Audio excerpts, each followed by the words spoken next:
বান্দারকে দিলেন না। আর যে না চায়, যে না মানবে আল্লাহ তাআলার কাছে, আল্লাহ তাআলা তার কাছে বেজার হয়, তারপর কি রাগান্বিত হয়ে যায়। দুনিয়ার কোনো বাচ্চা আছে নাকি তার কাছে বারবার চাইলে একবার দুইবার তিনবার চাইবেন, চতুর্থবারে বারবার রাগ হয়ে যাবে। সে বলবে না যে তুই আমার কাছে প্রত্যেকদিন এসে চাবি, নাহলে আমি রাগ হবো, এরকম বলবে না। কারণ আল্লাহ পাক কি করে বান্দাকে বলে, বান্দা তুই আমার কাছে চা, আমি তোকে দিতে রাজি আছি, তোর চাহিদা কি তুই চা। কারণ আল্লাহ পাক তো সবকিছু জানেন, তারপরও বান্দাকে বলছে বান্দা তুই চা, আমি তোকে দিতে রাজি আছি। আমরা চাইতে রাজি না, তো আল্লাহ পাক কেমন দেবেন? আমাদের যে ধারণা যেটা থাকে সেই অনুপাতে আল্লাহ পাক আমাকে আপনাকে কি করেন, সেই ব্যবস্থা করে দেন। তো এই জন্য এই 3 তারিখ, অর্থাৎ সামনে যে 3 তারিখ আসতেছে, 3 তারিখ দিনগত রাত্রে হচ্ছে হলো কি এই নিসফ শাবান। ক্যালেন্ডারে যদি একটা ভুল আছে, ওখানে মনে হয় একদিন আগ পাশ আছে, তো ওই তারিখ অনুযায়ী তাহলে আমরা যদি এখন এখানে মাসআলা হলো যে শবে বরাত উপলক্ষেই কি নামাজ পড়তে হবে? না, শবে বরাত উপলক্ষেই বোনাস কার জন্য? যেই ব্যক্তির কি আছে, বেতন আছে, চাকরি আছে, তার জন্য হলো বোনাস। মানে আমার চাকরি নাই, কিছু নাই, আমাকে কি বোনাস দিবে নাকি? দিবে বোনাস। তো বোনাসটা হলো কার জন্য? আর যেই ব্যক্তি 5 ওয়াক্ত নামাজ পড়তেছে, যেই ব্যক্তি রেগুলার নামাজ পড়তেছে, আল্লাহ রাব্বুল আলামিন তাকেই ওই রাত্রে ক্ষমা করে দেবেন, তাকে ক্ষমা করার কথা বলতেছেন। আমরা বলি যে যারা আছে সবাইকে না, বোনাস তো ওই ব্যক্তির জন্য। এখন আমরা যদি চিন্তা করি যে না শবে বরাতের একদিন পাইছি, মানে ছোট থাকতে আমরা দেশে করছি ওটা, যে কিরা কত রাকাত নামাজ পড়তে পারে, হ্যাঁ নামাজ পড়তে পড়তে ফজরের নামাজের খোঁজ নেই, হবে নাকি? আল্লাহ রাসূল সাল্লাল্লাহু আলাইহি ওয়াসাল্লাম হাদিসের মধ্যে বলেন, যদি কোনো ব্যক্তি কি করে 1000 রাকাত নফল নামাজ আদায় করে, কত রাকাত?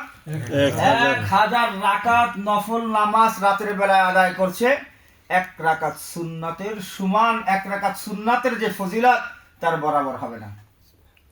অনুরূপ ভাবে যদি কোনো ব্যক্তি সারা রাত ভেবে সুন্নাত নামাজ 1000 রাকাত সুন্নাত নামাজ আদায় করছে, কত রাকাত?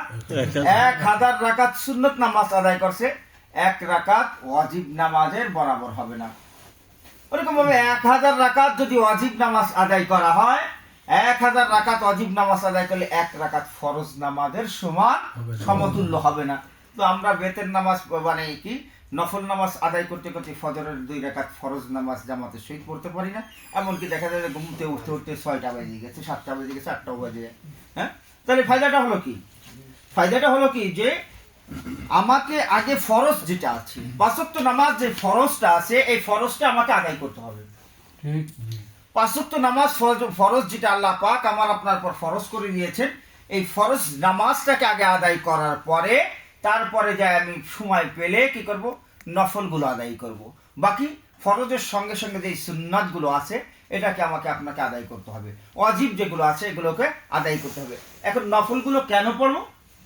নফলগুলো একটা হাদিসের মধ্যে আসছে, নফল বান্দা এই কারণে পড়বে যে নামাজ পড়তে সময়, ফরজ নামাজ আদায় করার সময় আমাদের ভুল ত্রুটি হয়, হয় না? অনেক প্রকার ভুল ত্রুটি হয়। অর্থাৎ যেভাবে রুকু করার কথা ছিল সেভাবে করতে পারতেছি না, যেভাবে সিজদা করার কথা ছিল সেভাবে করতে পারতেছি না, যেভাবে নামাজের মধ্যে কিরাত পড়ার কথা ছিল সেভাবে পড়তে পারতেছি না। তো এই যত সব কিছু মিলে যে ধরনের ভুল ভ্রান্ত হয়, এই ভুল ভ্রান্তটাকে কি করার জন্য, আবার এটা মনে করা যাবে না যে নামাজের মধ্যে যে ভুল যেটা হয়েছে, যে এমন ভুল হয়েছে যার কারণে নামাজ ফাসেদ হয়ে গেছে, এই ধরনের না। যে নামাজের মধ্যে কিছু ত্রুটি হয়েছে, এই ত্রুটিটাকে পরিপূর্ণ করার জন্য আল্লাহ রাসূল সাল্লাল্লাহু আলাইহি ওয়াসাল্লাম একটা হাদিসের মধ্যে বলতেছেন যে তোমরা নফল নামাজকে আদায় করো যাতে করে তোমাদের ফরজের ঘাটতিটা পরিপূর্ণ হয়ে যায়। তো আমরা তো নামাজ পড়ি, নামাজের মধ্যে অনেক ঘাটতি হয়, হয় না? এই জন্য আমরা সেই নিয়তে কি করব, হ্যাঁ নফল নামাজকে আদায় করব। তো নফল নামাজকে আদায় করার জন্য যেহেতু এই নিসফ শাবানের মধ্যে রাসূল সাল্লাল্লাহু আলাইহি ওয়াসাল্লাম কি করছেন, দীর্ঘায়িত লম্বা নামাজ পড়ছেন। হ্যাঁ, যে আল্লাহ রাসূল সাল্লাল্লাহু আলাইহি ওয়াসাল্লামকে যখন টান দিয়েছেন, হ্যাঁ বলতেছে যে আয়েশা তুমি কি মনে করছো যে আমি ঘুমিয়ে পড়ছি? আল্লাহ রাসূল হযরত আয়েশা সিদ্দিকা রাদিয়াল্লাহু তাআলা বলেন যে ইয়া রাসূলুল্লাহ, আমি মনে করছি আপনি মনে হয় মৃত্যুবরণ করে গেছেন, সিজদায় মনে হয় আল্লাহ পাকের ডাকে সাড়া দিয়ে চলে গেছেন, এই জন্য আপনাকে আমি কি করছি, হ্যাঁ আঙ্গুল ধরে টান দিছি, নাড়াচাড়া দিছি। হ্যাঁ, তো রাসূল সাল্লাল্লাহু আলাইহি ওয়াসাল্লাম পরে বলতেছে যে তোমার তো খেয়াল নাই যে এটা হচ্ছে নিসফ শাবান, এই জন্য আমি কি করছি, হ্যাঁ নামাজকে দীর্ঘায়িত করছি, নামাজকে লম্বায়িত করছি। এই জন্য ভাই কি করবো, এই শাবান মাসের যে শুরু থেকে নিয়ে শেষ পর্যন্ত আমরা এই ইবাদতের মধ্যেই কাটাই দেবো। কিন্তু ওইটার বিশেষ একটা রাত, ওই রাতের জন্য আমরা কি করব, নামাজটা